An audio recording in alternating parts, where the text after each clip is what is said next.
What's going on, everybody? Welcome back to the channel. I hope you're all doing well. I am currently in England as I'm here to celebrate the marriage of my buddy Mike of Did You See That and his fiance Emma. Last night I got to check out this movie actually with a few friends, including Mike, as well as D Movie Man and my buddy Ryan from Ravens OS Fans. It was really nice to be able to check out this movie with them alongside my wife and Ryan's wife and D's mom. It was just such a cool time to be able to be with friends that I talk to on YouTube and have collabed with here on the channel many times, but have, not really been able to spend much time with in person, especially Ryan. It was the very first time seeing him in person. So it was really, really cool. So I do want to really quickly, before we get into this video, just say I did film this video already once with these little microphones that I have that decided to crap out on me last night. So I do apologize for the audio because I filmed this review already, but it was super cracky. The audio did not sound good. I did not want to put it out sounding as crackly and snap, crackle, pop as it did. It was really disappointing. So that's just one thing to note. I am just gonna be filming this straight off of my phone now with the phone audio. So if there is echo, if you do hear some background noise, I do apologize. Once I get back home, we'll get back to my normal reviews. But one other thing I wanna mention is that when we came out of the theater, D Movie Man filmed an out of the theater reaction with the four of us. So you guys can look forward to that video being over on his channel somewhere in the coming days. So definitely go over to his channel if you haven't already and subscribe, give him some love, and be prepared for that discussion coming from the four of us outside of the theater. But for now, let's get into my quick thoughts on Captain America: Brave New World. Directed by Julius Onah, this film stars people like Anthony Mackie, Danny Ramirez, Harrison Ford, Giancarlo Esposito, and many more. And before we get too far into this video, if you're a fan of up-to-date reviews like this, early reviews, live streams, retrospective reviews, or the occasional vlog, then you're in the right place, and I'd like to ask you to consider subscribing. But if you're a returning viewer, well, thanks so much for taking the time to come back, as today we're gonna be talking about the newest Captain America film, the latest MCU film. And before we get into my thoughts on the film, let's get into what this film is all about. Sam Wilson, the new Captain America, is now having to figure out what it is to be Captain America while also working alongside the new president, Thaddeus Ross, played by Harrison Ford, and he starts to uncover that there's something going on under the surface. I won't say much more. I think overall, if you've seen the trailer for this movie, it's given away quite a bit, with the biggest takeaway that most people have from the trailer being that Harrison Ford is taking over for William Hurt, who of course has passed away and has played the character of Thaddeus Ross over the course of the MCU and is now officially becoming the Red Hulk. So much of the marketing in this film has really leaned into the Red Hulk of it all. And going into this movie, I was really excited. Number one, I was really excited to see how they were gonna follow up things like Endgame and Falcon and the Winter Soldier, specifically with Anthony Mackie taking on the role of Captain America. Right out of the gate, he was gonna have that comparison, of course, to Chris Evans, who everybody loves as Captain America for the most part. And when you look at the Captain America films before, they were typically pretty pivotal films in the MCU for the phases that they came out in, and they all were pretty solid when it comes down to quality, especially the last two, Winter Soldier and Civil War. Both of those films were able to really do big things for the MCU, introducing pivotal characters into the overarching narrative, as well as being able to kind of dip its toes in different storylines that would really affect the overarching narrative of the MCU. So I was excited to see what this movie was going to do. I was hoping this film was going to be on that same level. And what I'll start this off by saying is I think Anthony Mackie is great in the role of Sam Wilson once again. This time he has to be the lead character. I do think sometimes the writing works against him, and we're going to get into that when I get into my negatives, but I do think he's really solid in the role. Being able to have Danny Ramirez return as this new Falcon, Joaquin Torres, I thought was pretty solid. He was a pretty small character in Falcon and the Winter Soldier, but as a fan of the comics, I was excited to see them expand upon him. Ultimately, I enjoyed their banter. I enjoyed the time spent with them in this film, but there was a part of this movie that made me wish we spent a little bit more time with him and with them together. They do have some fun hero sidekick moments in the film, though, undeniably. That part I really enjoyed, and I think that there's some great potential for these two to have a great, again, hero and sidekick journey over the course of future films in the MCU. Outside of that, Harrison Ford, like I said, is in this film, and he plays Thaddeus Ross, who's now the president. And of course, if you've seen the trailer, you see he becomes Red Hulk. Now, I'll be honest in saying the Red Hulk element of this film is a pretty small section of this film. If you've seen the trailers, unfortunately, I think it shows way too much. I think had they left it with just a couple of shots just to tease that the Red Hulk was coming, it could have been exciting. But I ultimately think, in a lot of ways, that this film should have been marketed without the Red Hulk. I think it would have made for a bigger surprise for people, especially since it is a pretty short-lived portion of the film. Outside of that, you have a slew of other fantastic actors, some surprises that appear in the film, but not as many as I would have hoped. But on top of that, you also have people like Giancarlo Esposito, who I've always really enjoyed as an actor, and I think he brings what he's good at here. That great Giancarlo Esposito performance, that he's sinister and he's, somebody who's the typical bad guy. He plays Sidewinder, part of the Serpent Society. I was excited when they cast him. This is one of those situations where he's not really a one-for-one when you look at the comics, right? When you look at certain characters and how they've adapted them from the movies or from the comics into the movies, it's one of those things where this is just one where it's like he just has the name, really. He doesn't really feel like Sidewinder if you've read the comics, but I like Giancarlo. I think he's a great actor, and I enjoyed him in the film, but he's part of one of my problems with this film is that there's quite a few villains in this film. There's 3 different antagonists in the film, and oftentimes I don't feel like the film balances it super well as to who the real villain is. There is a main villain in the film. I won't say who it is specifically, so it's not a spoiler for you. But I do think that the film, in a lot of ways, was trying to balance between several antagonists, and it didn't necessarily always kind of focus on one, which left the others just kind of feeling like random antagonists in the film. Outside of that, before we get into my negatives, what I want to say is I think the film is well acted for the most part. It's really well shot. There's some great action sequences that are well choreographed in the films.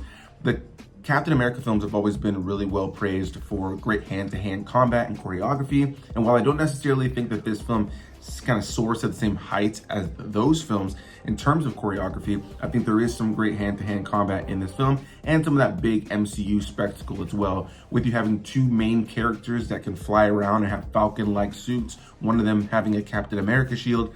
It definitely lent itself to some cool, fun action on a visual level. This is easily the kind of movie that you could chow down some popcorn, drink some soda, and just kind of lose yourself in it, especially once you get to some of the bigger spectacle in the film, things like Red Hulk. Outside of that as well, I did really enjoy the costume design again. I enjoyed the look of the film. There were times, unfortunately, where some of the CGI and some of the green screen wasn't so good, especially in the 3rd act, which is unfortunate. This film did undergo some pretty heavy reshoots from what I understand, and there were some struggles behind the scenes to get this film going, which is unfortunate. In a lot of ways, it did feel kind of like a feature-length episode of Falcon and the Winter Soldier, which isn't necessarily a bad thing, but didn't necessarily always feel like it had that MCU theatrical release scale. And so that's something else that I walked away from the film with.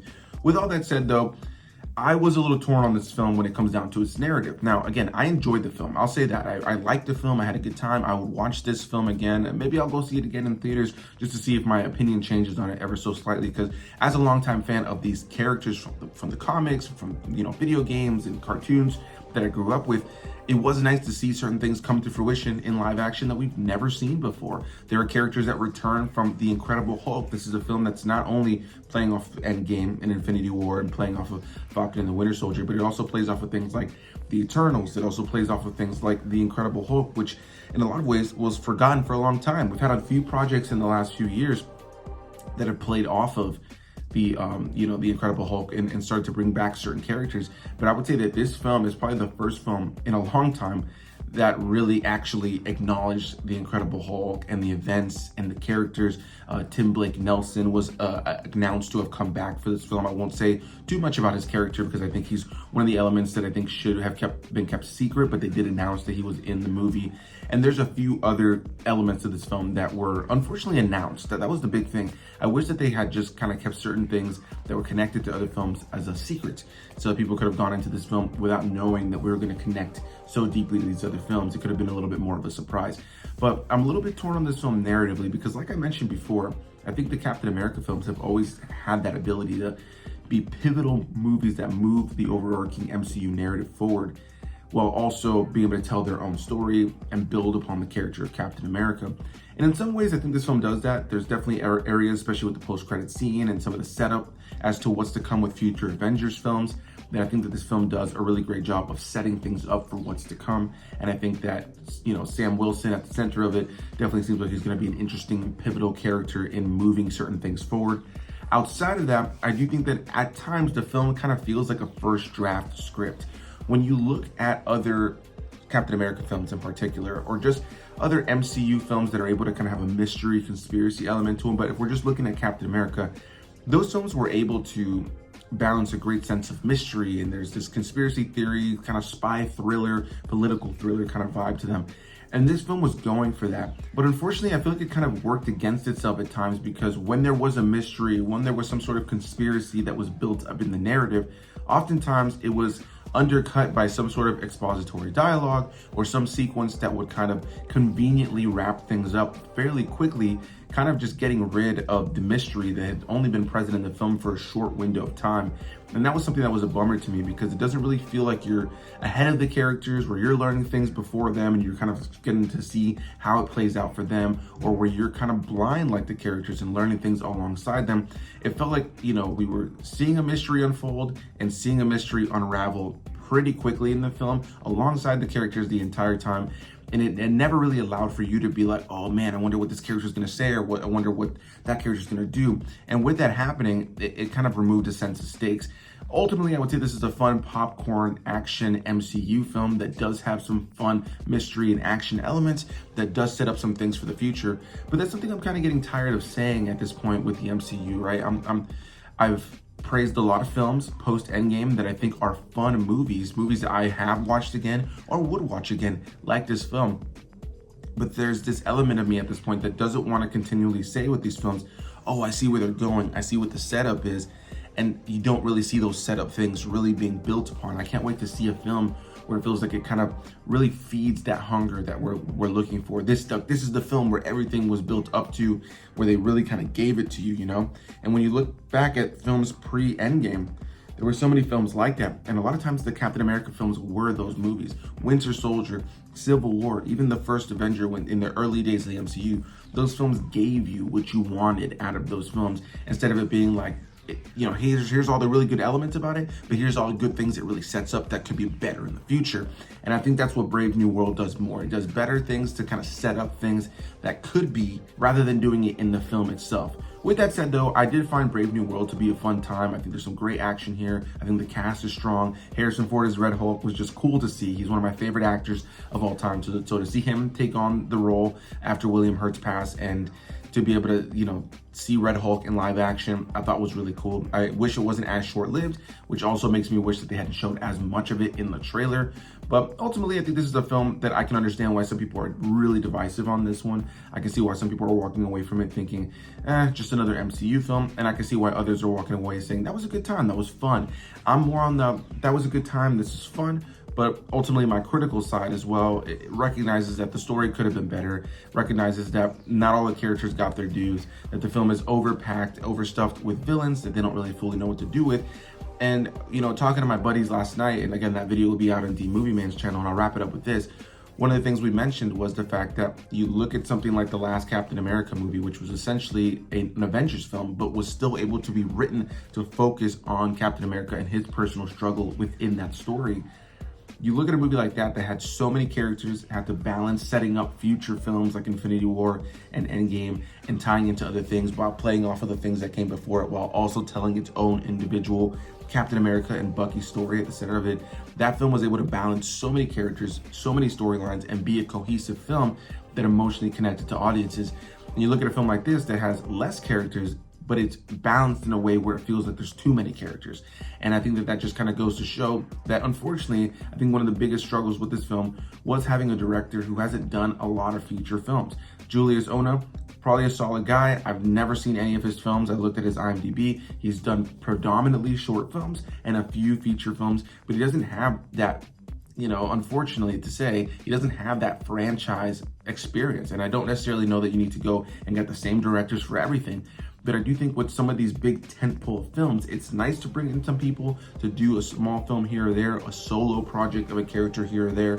But when it comes to these films that are meant to kind of move the needle for the overall MCU, I do think it's going to be important for Marvel moving forward to grab directors who are not just kind of there to be directors for them and their vision, but instead to be people who can come in and really drive a picture to make something that's memorable, like the previous MCU films that have come out before, specifically the Captain America films in this case. So that's gonna be my thoughts. I think Brave New World is certainly worth your time. I think if you're a fan of the MCU, there's a lot of fun to be had here, but I just wish the writing had been stronger. Really, that's what it comes down to. I would think the writing could have been stronger, but there's some fun action here, some fun characters here, and some fun setup for what's to come, especially as we move closer and closer to those new Avengers films. So I'll see you guys in the next one. Hit that like button, subscribe for more videos. Sorry for the audio in this video, and I'll see you beautiful people in the next one. Bye-bye.